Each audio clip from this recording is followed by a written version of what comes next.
My name is Amanda, and for as long as I can remember, my sister Sarah was the golden child.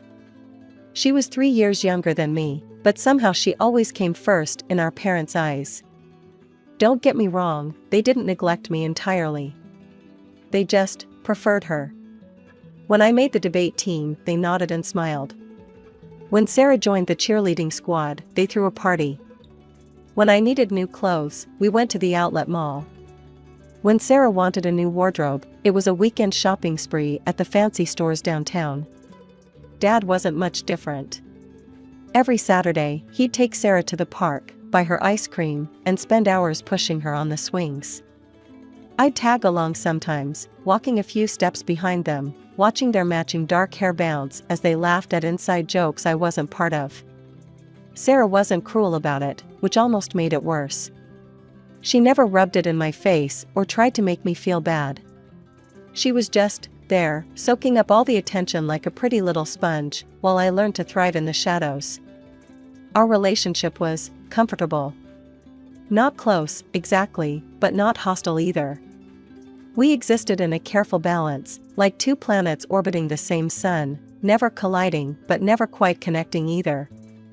I threw myself into my studies, finding validation in academic achievement that I couldn't get at home. While Sarah was content to coast by on her charm and our parents' indulgence, I worked my ass off. Every A+, every academic award, every teacher's praise, became a brick in the wall I built around my heart. Amanda's so mature for her age, teachers would tell my parents at conferences. Such a dedicated student. My parents would smile politely, then rush home to help Sarah with her homework or console her over some minor social drama. It was just the way things were, and I convinced myself I was okay with it. Looking back now, I should have seen the signs. The way Sarah's smile would tighten when I achieved something she couldn't. The flash of resentment in her eyes when our parents actually paid attention to me. The subtle way she'd redirect conversations to herself whenever I was in the spotlight. But I was too busy trying to prove myself, too focused on being the perfect daughter even if I could never be the favorite one. I thought if I just worked hard enough, achieved enough, maybe one day they'd see me, really see me, for who I was. College was my escape. Finally, a place where hard work actually meant something, where being the responsible one was an asset rather than a consolation prize. I got into state university with a partial scholarship. All those straight A's finally paid off. I threw myself into campus life with the same intensity I'd applied to high school. While other freshmen were struggling to adjust, I was thriving.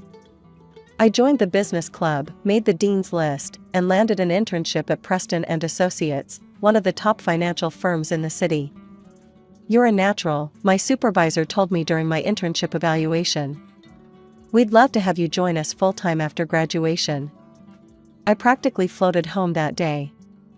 For once, everything was falling into place according to my plans, not anyone else's expectations. Meanwhile, Sarah started college 3 years after me. Mom and Dad paid her full tuition, set her up in a fancy apartment near campus, and gave her a monthly allowance that was more than I made at my part-time job. "Your sister needs to focus on the college experience," Dad explained when I pointed out the disparity. "You're different, you actually enjoy studying." He wasn't wrong.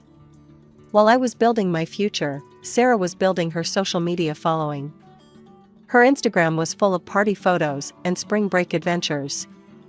Every time I visited home, she had a new story about some crazy night out.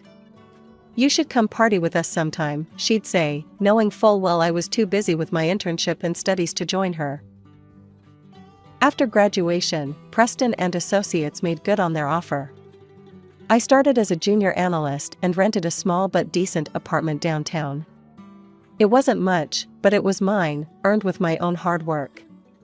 That's where I met James. He was the financial director, tall, clean-cut, with kind eyes and a quiet confidence that made my heart skip. We started running into each other in the break room, then at company happy hours, and finally, he asked me to dinner. When he proposed 6 months later, I was over the moon. He did it properly, down on one knee at our favorite restaurant, with a ring that must have cost him at least 3 months' salary. I couldn't wait to tell my family. We arranged a dinner at my parents' house, and Sarah, who'd recently graduated and moved back home, would be there too. She'd been working some entry-level marketing job, though from her social media, it seemed like she spent more time at happy hours than at her desk. The dinner started well enough. Mom made her famous pot roast, Dad opened his best wine, and James charmed them all with stories about his work and plans for the future. "Amanda really lucked out with you," Mom gushed, touching James's arm. "Such a responsible young man. They make such a perfect couple," Dad agreed, beaming at us. "When's the wedding?" For once, all the attention was on me, and it felt amazing. James squeezed my hand under the table as my parents peppered us with questions about wedding venues and dates. But across the table, Sarah sat picking at her food, her face growing darker with each passing minute. I caught her staring at my engagement ring, her lips pressed into a thin line. Every time James spoke, she would roll her eyes slightly or shift uncomfortably in her chair. James and I decided not to rush into the wedding. We started looking at venues on weekends, discussing color schemes over dinner, and dreaming about our future together. I'd never been happier. That all changed on a Tuesday evening. I remember it was Tuesday because I'd just finished my weekly video call with my wedding planner. I was still in my work clothes when James knocked on my door. Something was off. He usually texted before coming over, and his face was like a thundercloud. "We need to talk," he said, pushing past me into the apartment. His voice was cold, nothing like the warm, gentle tone I was used to. "What's wrong?" I asked, my stomach already knotting with anxiety. He pulled out his phone and started scrolling. "Care to explain these?"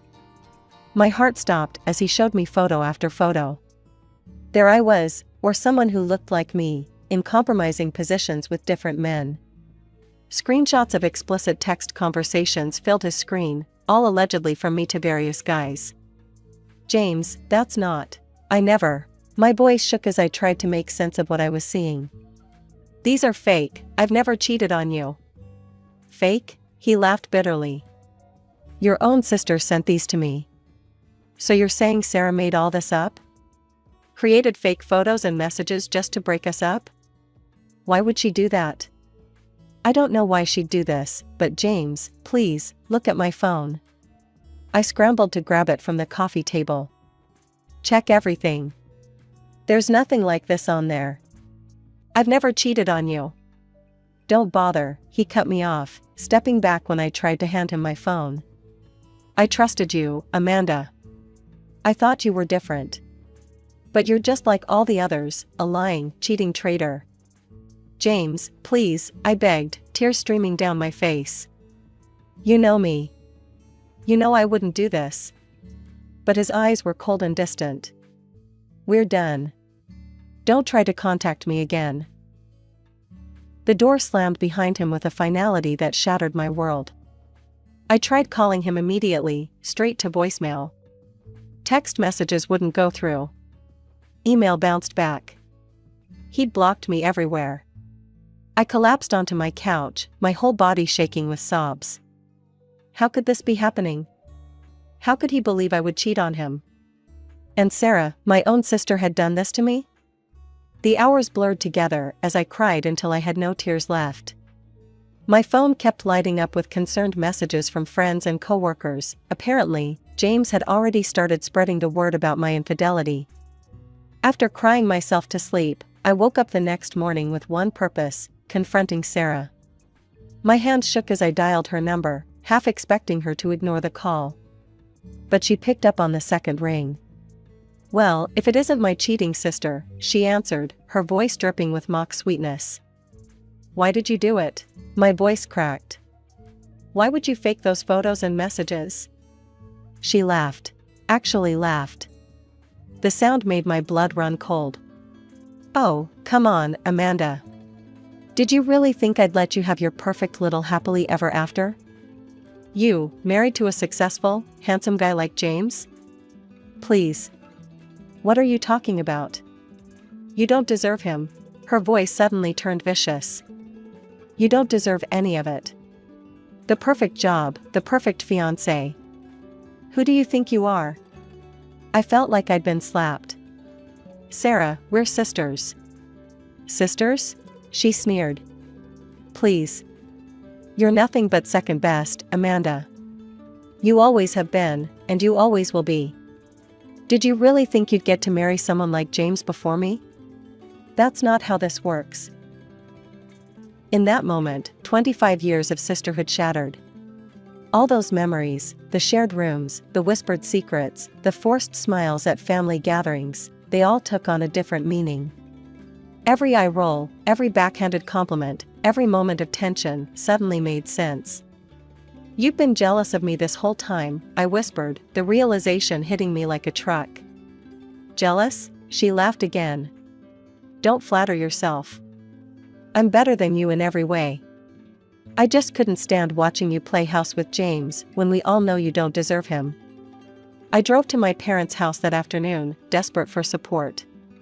Surely they'd believe me. Surely they'd see what Sarah had done. I was wrong. Amanda, honey, Mom said, shaking her head. Why are you trying to blame your sister for your mistakes? But I didn't make any mistakes, I practically shouted. Sarah faked everything. She admitted it to me. Dad crossed his arms. Your sister would never do something like that. Stop trying to shift the blame. If you cheated on James, you need to own up to it. I left their house in a daze. Once again, Sarah was the golden child who could do no wrong, and I was the screw-up who couldn't be trusted. But life wasn't done kicking me while I was down. The next morning, I walked into work only to find my access card denied. Security escorted me to HR, where a sympathetic-looking woman handed me my termination papers. I'm so sorry, she whispered, glancing around to make sure no one could hear. James pushed for immediate termination. He said he couldn't work in the same building as, well. I didn't even finish reading the paperwork. I just signed it, packed up my desk, and left with my head held high, at least until I got to my car, where I broke down completely. 3 days later, my best friend Jenny called. Amanda, I don't know how to tell you this, but Sarah and James are dating. She's been posting pictures of them together all over Instagram. She's saying she's been helping him heal after your betrayal. I hung up without responding and threw my phone across the room. In the span of a week, I'd lost my fiance, my job, my family's trust, and now my sister was dating the man she'd helped me lose. Depression hit me like a ton of bricks. For a month, I barely left my apartment except to buy groceries. Thank God I'd been saving for the wedding, at least I could afford to wallow in my misery without worrying about rent. I spent my days in a fog, alternating between crying and staring blankly at Netflix shows I couldn't focus on. My phone stayed off most of the time. I couldn't bear to see more photos of Sarah and James together, couldn't stomach another well-meaning message from friends asking if I was okay. Then one night, around 3 a.m., I shot up in bed with sudden clarity. The fog lifted, and for the first time in weeks, I could think straight. I didn't want to die, I wanted revenge. Not the petty kind with drunk texts or social media drama. No, I wanted to expose Sarah for who she really was, to make everyone see the snake hiding behind that innocent smile. It was like someone had flipped a switch in my brain. The next morning, I showered for the first time in days, put on my best suit, and started job hunting. Within 2 weeks, I landed a position at Morrison Financial, a bigger firm than Preston and Associates, with better benefits and a corner office. I even started visiting my parents again. I'm doing better now, I'd tell them with a practiced smile. Sometimes things fall apart so better things can come together. They ate it up, relieved to see their older daughter moving on so maturely. I sat through family dinners, nodding politely when Sarah and James would show up hand in hand. He'd avoid looking at me directly, while Sarah would shoot me these little smirks when no one else was watching. James and I are thinking about getting engaged, she announced at one such dinner, watching me carefully for a reaction. I just smiled and asked to pass the potatoes. 2 years passed this way. I built my career, making a name for myself in the industry. I went on a few dates, though nothing serious. And I waited. Patience had always been my strong suit. Then came my opportunity. Sarah was having Sunday dinner at our parents' house, without James, who was on a business trip. She'd left her phone on the kitchen counter while helping Mom with dessert. I knew her passwords. She'd always been careless about security, leaving sticky notes with her login information scattered around her desk at our parents' house. It took less than a minute to get into her phone. And there it was, months of messages with someone named Mike. Hundreds of texts, dozens of photos that would make James's blood boil. "God, Jay is so boring," one message read. "All he talks about is work and investments. At least he's loaded. Can't wait to see you tomorrow, baby," another said. "Jay's credit card is buying us a nice hotel room." My hands shook as I forwarded everything to my email, the messages, the photos, the hotel receipts. I even found Mike's address in their chat history. They weren't even trying to be careful. Getting the video evidence was almost too easy. Mike's house was in a quiet suburban neighborhood, perfect for discreet surveillance. I spent a few evenings parked across the street in a rental car, my phone camera ready. Sarah wasn't exactly subtle about her afternoon visits. She'd pull up in the Mercedes James had bought her, practically skipping to Mike's front door. Their passionate embraces on the doorstep gave me all the footage I needed. "Baby, I missed you," she'd coo loud enough for my phone's microphone to pick up. "James is so boring compared to you." I collected 3 weeks' worth of videos. Sarah and Mike making out against his car. Sarah sneaking out of his house at odd hours. The two of them laughing over what looked like expensive champagne on his patio, probably paid for with James's credit card. Then came the engagement party. Sarah insisted on having it at our parents' house. "It's more intimate," she'd said, though really she just wanted to show off to the whole family. James had proposed with a ring twice the size of the one he'd given me. The house was packed with relatives, friends, and James's entire family. Sarah held court in the living room, showing off her ring to anyone who'd look. Mom and Dad beamed with pride, while James's parents kept commenting on what a perfect couple they made. "I'd like to make a toast," I announced, standing up during a lull in the conversation. All eyes turned to me. Sarah shot me that superior look I'd grown so used to. The same look she'd given me 2 years ago, when she'd stolen my fiance. Poor thing, probably thought I was about to give some gracious speech about being happy for them. "I have something to share with everyone," I continued, connecting my phone to the TV. "A little engagement present, you might say." The first text messages appeared on the screen. Sarah's face went white. "What is this?" James stood up, squinting at the messages. "Oh, just some conversations between your fiancé and her boyfriend Mike," I said calmly. "There's quite a lot of them. They particularly enjoy discussing how boring you are, James. But hey, at least you're rich, right?" That's not," Sarah stammered. "And here's some video evidence, in case anyone has doubts." I played the clips one by one. Sarah and Mike kissing. Sarah leaving his house at midnight. Sarah laughing about James while sipping expensive wine. The room erupted into chaos. James was on his feet, roaring at Sarah. His parents were shouting about disgrace and scandal. Our relatives were whispering and pointing. "You crazy bastard," Sarah screamed at me. "How could you do this?"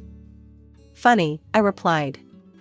"That's exactly what I wanted to ask you 2 years ago." Mom collapsed onto the couch, sobbing. Dad just stood there, mouth opening and closing like a fish out of water.